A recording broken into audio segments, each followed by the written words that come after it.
இந்த மும்பை இந்தியன்ஸ் டீம்ல எல்லாமே இருக்கு. அதாவது பேட்டிங்கா இருக்கட்டும், ஸ்பின் பவுலிங்கா இருக்கட்டும், ஃபாஸ்ட் பவுலிங்கா இருக்கட்டும், எல்லா பாக்ஸஸுமே பயங்கரமா டிக் பண்ணி வச்சிருக்கானுங்க. இந்த டீம் வந்து ஒரு டைட்டில் அடிக்கலன்னா, அது ரொம்ப ஒரு பெரிய அப்செட்டா இருக்கும்னு நெனைக்கிறேன். அதே மாரி எந்த டெல்லி கிட்ட இருந்து அவனுங்க கம்பேக் ஸ்டார்ட் ஆச்சோ, அதே டெல்லி இன்னைக்கு வின் பண்ணி பிளே ஆஃப்குள்ளேயும் போறாங்க. ரொம்ப சூப்பரான ஒரு 4 டீம்ஸ் பிளே ஆஃப்ல இருக்காங்க. எல்லாமே வந்து ஒரு டீமும் ஒண்ணொண்ணுக்கு சலிச்சது இல்ல. அந்த மாரி ஒரு டீம் தான் ஆர்சிபியா இருக்கட்டும், ஜிடியா இருக்கட்டும், பஞ்சாபா இருக்கட்டும், மும்பையா இருக்கட்டும்.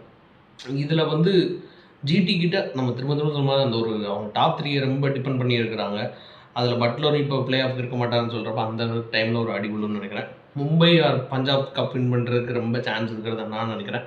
ஏன்னா, ஹேஸ்லுட்டோட அவைலபிலிட்டியும் எந்த அளவுக்கு இருக்குன்னு தெரியல. ஃபிட்னஸ் எந்த அளவுக்கு இருக்குன்னு தெரியல. ஸோ, அது ஆர்சிபிக்கு ஒரு பெரிய ஒரு இழப்பா இருக்கும். ஸோ, இதெல்லாம் பார்க்குறப்போ மும்பை ஆர் பஞ்சாப் அடிக்கிறதுக்கு தான் நெறைய சான்ஸ் இருக்கு.